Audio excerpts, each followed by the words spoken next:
The Jedi Knights were once protectors of the galaxy, but after the Jedi Order was crushed by the Empire, these champions faded into legend.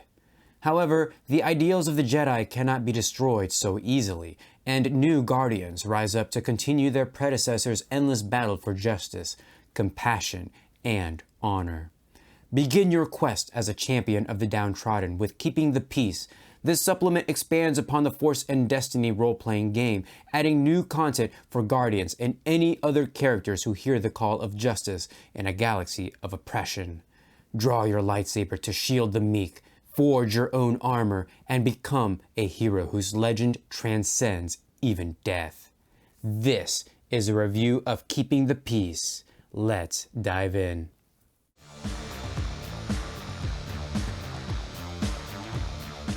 So here we have our Star Wars Force and Destiny Keeping the Peace sourcebook for Guardians. This was copyright 2015, which seems such a long time ago. Published by Fantasy Flight, now Edge Studios.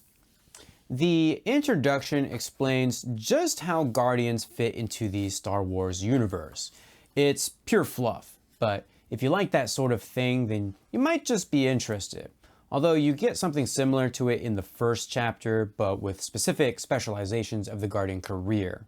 Staunch Protectors is the player's chapter. Anything that's new for players to grab, it's going to be within these pages. The Guardian does have new moralities, both in emotional strength and weaknesses. So we have things like bravery and recklessness, love and jealousy, caution and indecision, consistency and obstinance, compassion and hatred, mercy and naivete, dedication and obsession, pride and arrogance, independence and coldness, ambition and impatience, justice and cruelty, and discipline and intolerance. And all of these are written with the Guardian in mind. The three species included in this sourcebook are the Iktochi, Lannic, and Wifid. The Iktochi begin the game with a 3 in willpower, a 1 in presence, and a 2 in everything else. Their wound threshold begins at 10 plus brawn and their strength threshold at 12 plus willpower. They begin the game with 90 XP. They also begin the game with 1 rank in vigilance, and they have precognition, which allows them to occasionally see glimpses of the future, letting them predict certain events even before they occur. In addition to seeing flashes of the future at the GM's discretion, the Iktochi may spend triumph on a check to determine initiative to perform a free maneuver before the encounter begins, or to have an ally in short range perform a free maneuver before the encounter begins. The Lannics begin with a 3 in intellect, a 1 in agility, and a 2 in everything else. They only start with a wound threshold of 8 plus brawn, but a strength threshold of 12 plus willpower. They begin the game with 100 XP, and they also begin the game with 1 rank in Streetwise, and they are indomitable, meaning they can remove up to 2 setback dice caused by critical injuries, fear, or the disoriented condition from all checks. Wifids begin the game with a 3 in brawn, a 1 in cunning, and a 2 in everything else. Their starting wound threshold is 12 plus brawn, and their starting strength threshold is 10 plus willpower, but they only begin the game with 80 XP. Wifids begin the game with 1 rank in survival. They have Hardy Survivalist, which adds an automatic success to survival checks and can survive for several weeks without food thanks to a reserve blubber. Wifids also have Tusks, which allow them to make a brawl check to deal damage to an opponent. This deals plus 2 damage, has a crit rating of 4, and the Vicious 1 quality. There are 3 new specializations for the Guardian, which are Armorer, Warden, and War Leader. The career skills for the Guardian are Brawl, Cool, Discipline, Melee, Resilience, and Vigilance. The Armorer adds Knowledge Outer Rim, Lightsaber, Mechanics, and Resilience to that pool. For the first tier, we have Grit, which allows you to gain plus 1 Strength threshold, and Toughened, which allows you to gain plus 2 Wound threshold. They also have Gearhead, so they can remove 1 setback die per rank of Gearhead from Mechanics checks, half the credit cost to add mods to attachments. And they also have Inventor. When constructing new items or modifying attachments, add a boost die or remove a setback die per rank of Inventor. For the second tier, we have another rank of Gearhead, and we have another rank of Grit. This time we're adding Armor Master. When wearing armor, increase total soak value by 1. And we also get Saber Throw. perform saber throw action. Make a lightsaber combat check as ranged attack at target within medium range, adding force die no greater than force rating. Must spend force pips and succeed to hit target. Spend force pips to have weapon return to hand. For the third tier, we have another rank of Toughened and another rank of Inventor, but this time we add Improved Armor Master. When wearing armor with a soak value of 2 or higher, increase defense by 1. And we also have Mental Tools. Always count as having the right tools for the job when performing mechanics checks. For the fourth tier, we have Comprehend Technology. Take Comprehend Technology action. Make an average knowledge education check to use force rating as ranks in skill to use single item. We also have Tinkerer. May add 1 additional hard point to a number of items equal to ranks in Tinkerer. Each item may only be modified once. We also have Falling Avalanche. Suffer 2 strain to add damage equal to Brawn to next lightsaber combat check made that turn. And we also have Supreme Armor Master. Once per round may suffer 3 strain to take the Armor Master Incidental. Reduce the next critical injury suffered by 10 per point of soak to a minimum of 1. For the final tier, we can add +1 to our force rating. We have Imbue Item, so we can take the Imbue Item maneuver, suffer 1 strain, and commit a force die to grant 1 weapon, piece of armor, or item an improvement while force die remains committed. Suffer 1 strain every round the force die remains committed. We have Reinforce Item, so take the Reinforce Item maneuver to commit 2 force dice to grant 1 weapon or piece of armor the Cortosis quality while 2 force dice remains committed. Suffer 3 strain every round the force dice remain committed. And we have Dedication, so gain +1 to a single characteristic, although this cannot bring a characteristic above 6. The Warden's additional career skills include Brawl, Coercion, Discipline, and Knowledge Underworld. For the first tier, we have 2 ranks of Grit and a rank of Toughened. We also get Intimidating. May suffer a number of strain to downgrade difficulty of coercion checks, or upgrade difficulty when targeted by coercion checks, by an equal number. Strain suffered this way cannot exceed ranks in Intimidating. For the second tier, we have Precision Strike. When this character inflicts a critical injury with a Brawl, Melee, or Lightsaber weapon, may suffer 1 strain to change the result to an easy critical injury result. We have Confidence. May decrease difficulty of discipline checks to avoid fear by 1 per rank of confidence. We have Scathing Tirade. Take a Scathing Tirade action, make an average coercion check. Each success causes 1 enemy in short range to suffer 1 strain. Spend advantages to cause 1 affected enemy to suffer 1 additional strain. We also have Bad Cop. May spend 2 advantages from a deception or coercion check to upgrade ability of a single ally subsequent social interaction check against the target a number of times equal to ranks in Bad Cop. For the third tier, we have another rank of Confidence, but we also add Sense Advantage. Once per session, may add 2 setback die to 1 NPC's skill check. We also have Fearsome. When an adversary becomes engaged with the character may force the adversary to make a fear check with the difficulty equal to the character's ranks in Fearsome. We also have No Escape. May spend 2 advantages from a coercion check or 2 threat from a foe's discipline check. That target cannot perform a free maneuver during his next turn. In the fourth tier, we have another rank of Toughened and another rank of Bad Cop. But we also add Overbalance. When a combat check made by an engaged foe generates Despair or 3 threat, may stagger attacker until the end of his next turn. We also have Baleful Gaze. When targeted by combat checks from within medium range, may spend a Destiny point to upgrade the difficulty of the check a number of times equal to ranks of Coercion. For the final tier, we have another rank of Fearsome, but we also add Grapple. Once per round, may perform the Grapple maneuver. Until the beginning of character's next turn, foes must spend 2 maneuvers instead of 1 to move from engaged to short range. We have a rank of Dedication, and then we have a +1 to our force rating. The War Leader adds Leadership, Perception, Range Light, and Survival to the Guardian's career skills. For the first tier, we do have a rank of Grit, but we also get Prime Positions. When this character or an ally in short range takes cover, he increases soak against ranged attacks by 1 per rank of prime positions until he leaves that cover. We also have suppressing fire. Character and allies in short range may spend advantages on failed combat checks once per round to inflict 1 strain per rank of suppressing fire on the target. And we also get uncanny senses. Add a boost die per rank of uncanny senses to all perception checks. For the second tier, we have another rank of grit, but we also have careful planning. Once per session may introduce a fact into the narrative as if a destiny point had been spent. We have sense danger. Once per session, remove 2 setback dice from any one check. And then we get swift. Do not suffer usual penalties for moving through difficult terrain. For the third tier, we have another rank of suppressing fire, and we have another rank of grit, and we also have another rank of uncanny senses. We also add prescience shot. Add a boost die to all ranged light checks unless the target is immune to force powers.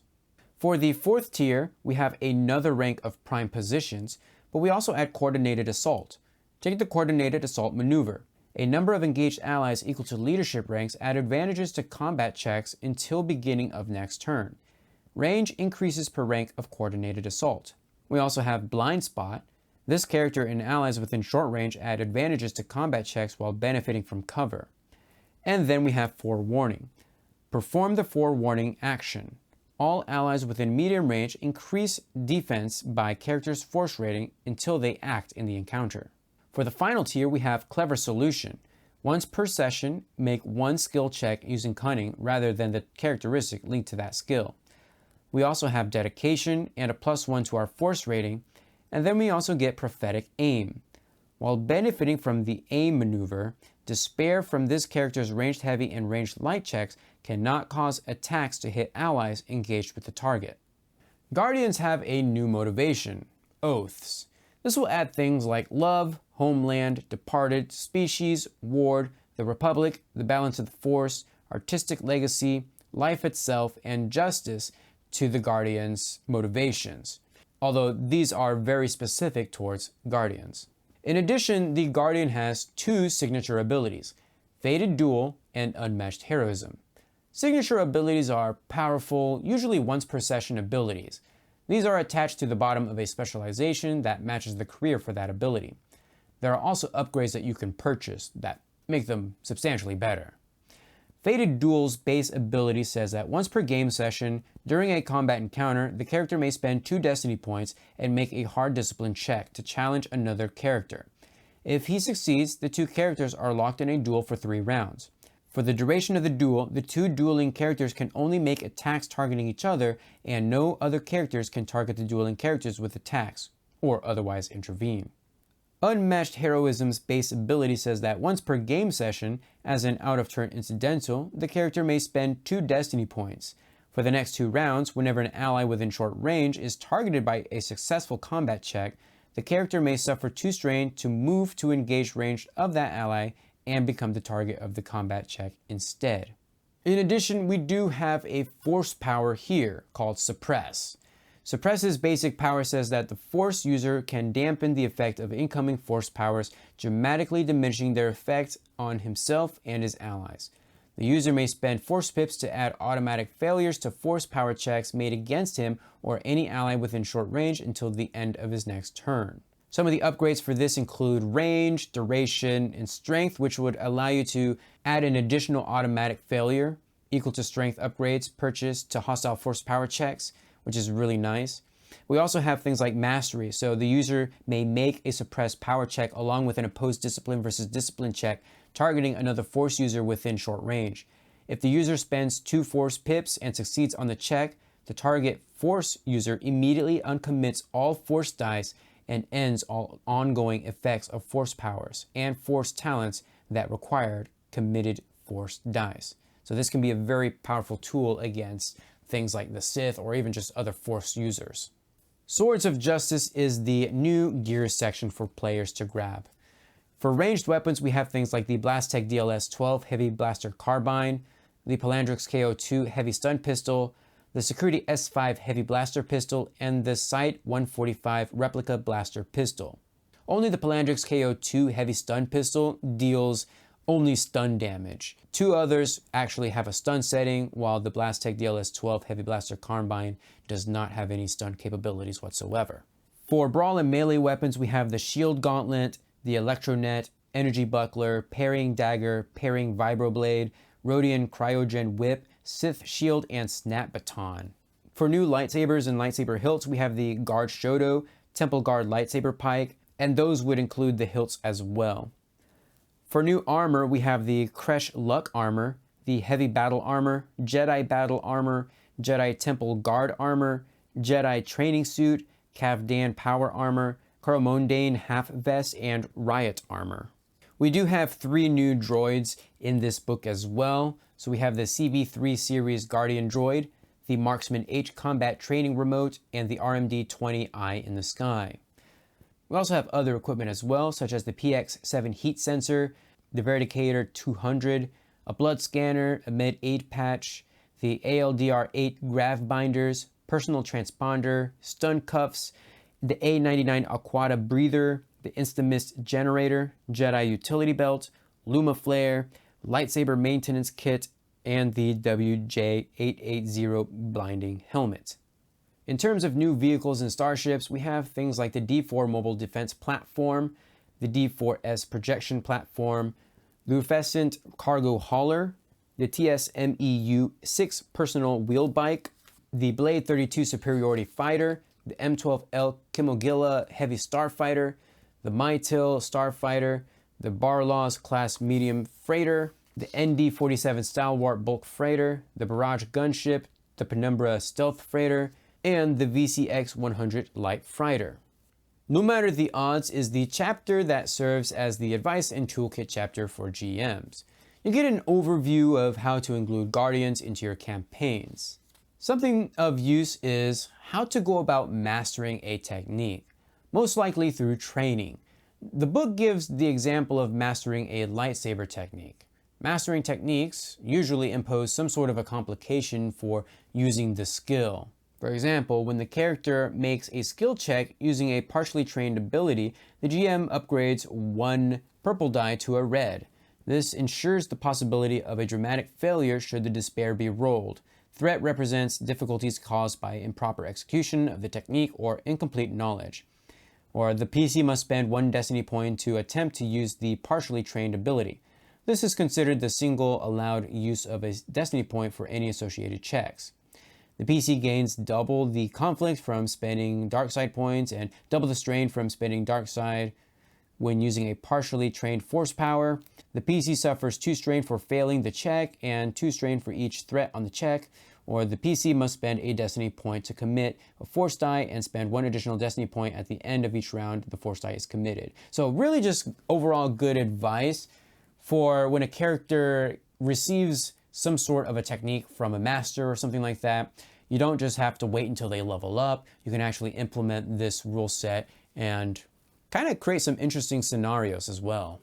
There is a section on impossible odds and arming the townsfolk, which I think kind of go hand in hand. These sections really serve as idea prompts with some mechanical rules. Aside from those, the big addition to the rules is armor crafting, and this is what really elevates this book to top tier for me. First, you select a template. These have the material price and rarity, the mechanics check difficulty, the amount of time it takes to complete, and the basic stats for that armor. Once you've acquired the materials, it's time to construct the armor. And once you've made the roll, you'll spend any advantages, triumphs, threats, and despairs to pretty much upgrade or downgrade the gear that you just made. So for example, you could spend an advantage or a triumph on practice makes perfect. The character learns something valuable and gains a boost die on the next check he makes with the same skill before the end of the session. You could do lightweight, so reduce the armor's encumbrance by 1 to a minimum of 1. Or sealable, the armor covers the entire body and is eligible to have the vacuum sealed attachment. So just really interesting things like that, just to make your armor a little bit more unique than something that you would just go to the market and buy. After that, we get Guardian rewards, which are basically reputation levels. You start at level 0 and can go either up or down to a minimum of -3 and up to a maximum of +3. And then last but not least, we get a section on heroes dying, how to premeditate it, and how force spirits kind of fit into it all. So just some things to use in case you have a mentor character who suddenly dies and the Jedi character are left all alone. So just some good advice overall and how it all fits into the Star Wars mythos. Keeping the Peace is one of those books that is an absolute must-have for the armor crafting alone. This is top tier without a doubt. It also helps that the Guardian is one of those careers that is just all around useful, and having more specializations to play around with is just even better. If you have the ability to snag this book, then definitely do so. If you're just looking for the armor crafting rules, then you can actually find that on the Star Wars RPG fandom website. Link will most likely be in the description down below. Well, that's actually going to do it for this video, so feel free to leave a comment down below. Give this video a huge thumbs up to support the series, and I will see you guys in the next video.